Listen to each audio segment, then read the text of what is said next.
Hi everyone, welcome back to the channel, and this is the day I've been waiting for such a long time. The Renault Clio is back.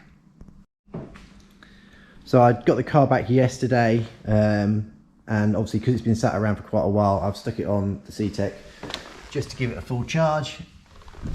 I say we've got a good nice charge on there. So let's just recap where the damage was. So the bulk of it was kind of in this area that kind of came down, and it kind of pushed this part of the plate on the end of the arm all the way back and kind of kinked up here. So what we've got now is we've basically got the new plates have all been welded and riveted into place. This plate here has been completely replaced so that kind of extends all the way across. This area of the flitch has basically been pulled, straightened. This plate's been sorted out, and I believe there's also a new plate, this one here, that's also been fitted. So they've done a cracking job. I mean, I can't fault it. It all lines up really, really well. Biggest thing I now need to contend with is to remember how all of these bits go back on, the order, and some of the parts we didn't even have when we had the car. So like, for example, the replacement washer bottle I've got here, that literally kind of locks into place down there into that hole and then bolts into that position. That was obviously missing when we got the car. So what I'm going to do first is I'm going to jump back onto one of my old videos of me dismantling it, just kind of recap in my mind the order that I took stuff off, because it has been probably 8-9 months since I stripped the front end down on the car. Work out where everything goes, and then we'll go ahead and do the assembly. I am going to do a lot of this on time lapse with voiceover, mainly due to the fact that behind the unit over there somewhere is a music academy, and for the next 2 or 3 hours there's going to be blasting music out at ridiculous levels and singing the same song over and over again, and you don't want to hear that, and I don't want that to get picked up for monetization. So let's recap how I took it apart, and then we'll be back in a minute and we'll start the assembly. Okay, so I think we're ready. I've just gone through, watched the video of the dismantling the car, and kind of got it back to what that state was. So this is where we are. I've taken off the impact bar at the front, and I've just checked over all the connections on the radiator and the fan, so I kind of know where everything is. Made sure that all the cabling that doesn't need to be in the way is kind of routed back and kind of pushed back out the way. So the first thing we're going to need to do is attach the radiator pack and the fan. So you've got the connectors here for the fan, and then obviously you've got the thermostat sensor. All these clips are still intact, so they can clip straight back onto all the brackets. The only one I need to take off from the fan is actually this one here, because I don't need that because it's already intact and on our current pipe. And then they'll sit into these two rubber mounts here that I've put in. There's basically pins on the bottom of the radiator pack that just kind of slot in there.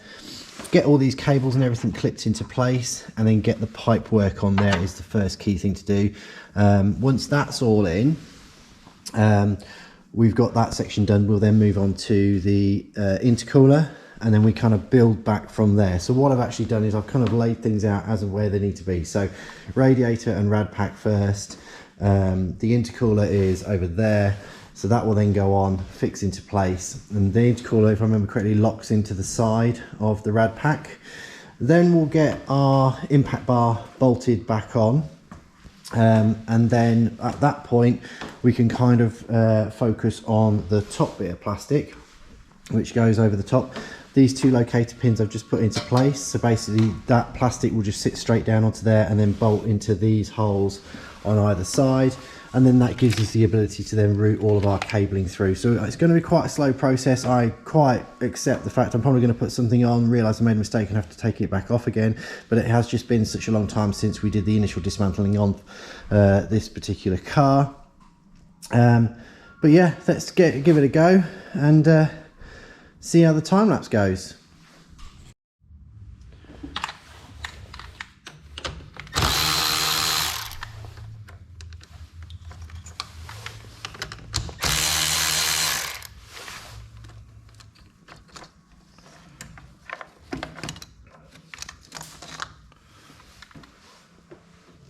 So I started off by reinstalling the radiator, so making sure that the lower pipes are all attached.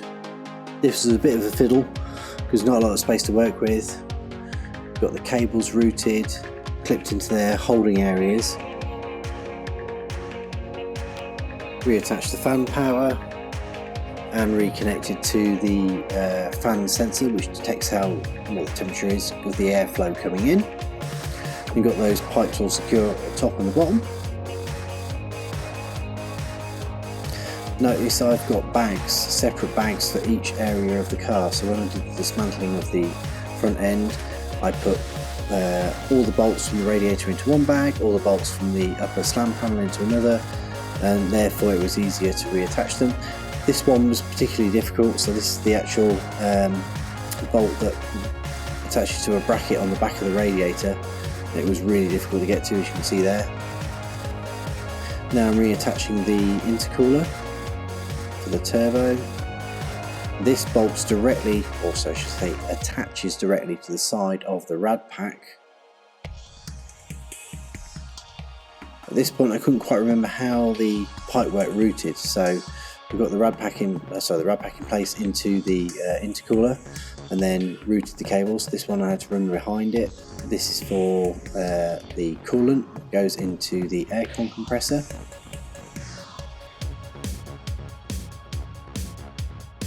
So with the pipework attached to the condenser,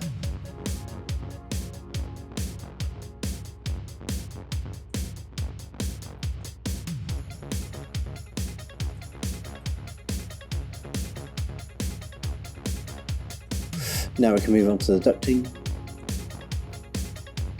reinstall the impact bar at the front,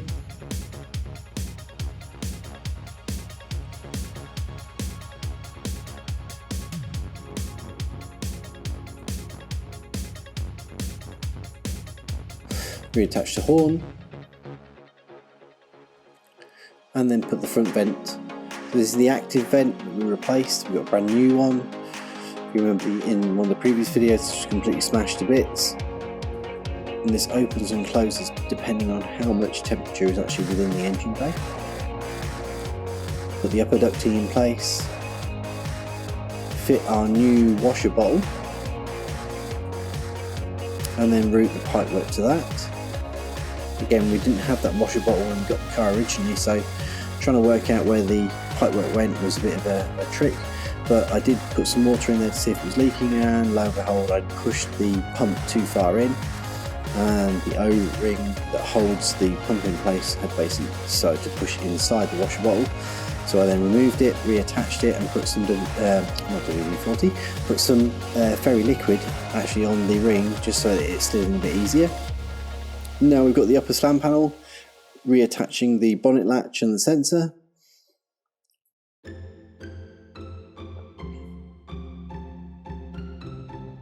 And with the latch in place, we can bolt that down onto those two lugs I mentioned earlier, and then we can reroute the cabling through the front of the impact panel at the top.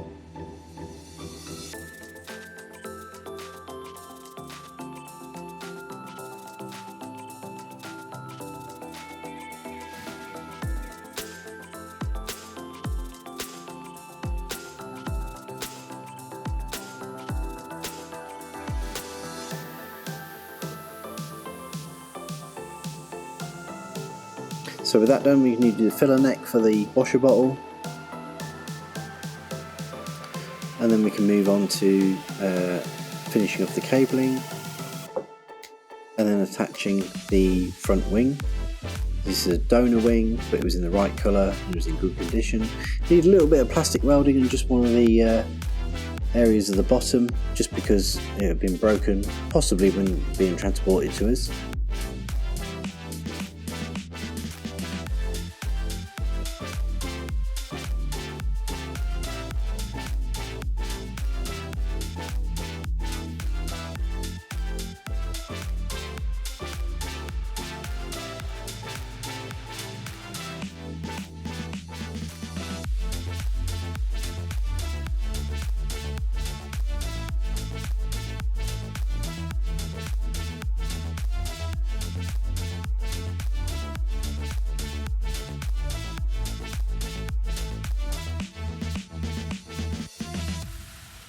So with the wing in place, We could then move on to the headlights. Notice I'm just checking their door alignment. So this headlight required a bit of plastic welding on the actual clips, but it all attached really easily and all lined up really well. And then we have our donor headlight.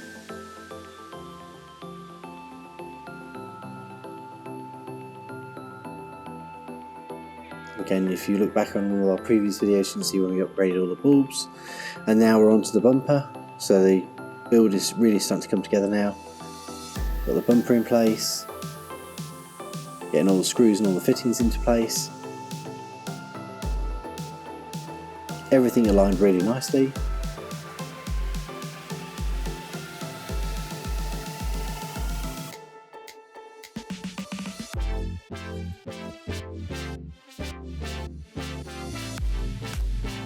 Okay, we get the bonnet latch all attached, reattach the battery, and now we can do a test on the lights, make sure everything's working. Do DRLs, headlights and fog lights.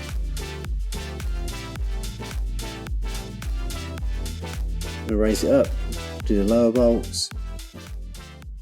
Okay, so I think they've finally finished playing music behind me, so I can actually talk now rather than have to do time lapse all the time.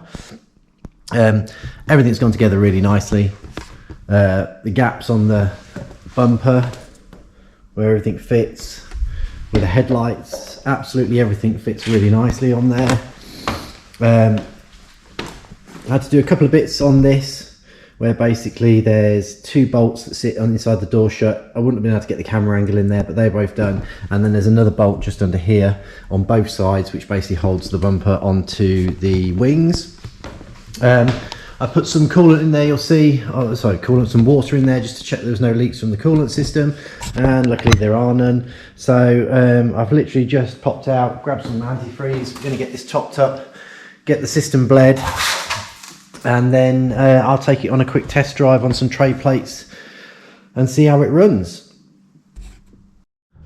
So I think that brings us to a good point to end this current episode on the Renault Clio. I hope you've enjoyed it. There was quite a long time lapse in this. Obviously I've done the voiceover in there to try and explain what I was doing.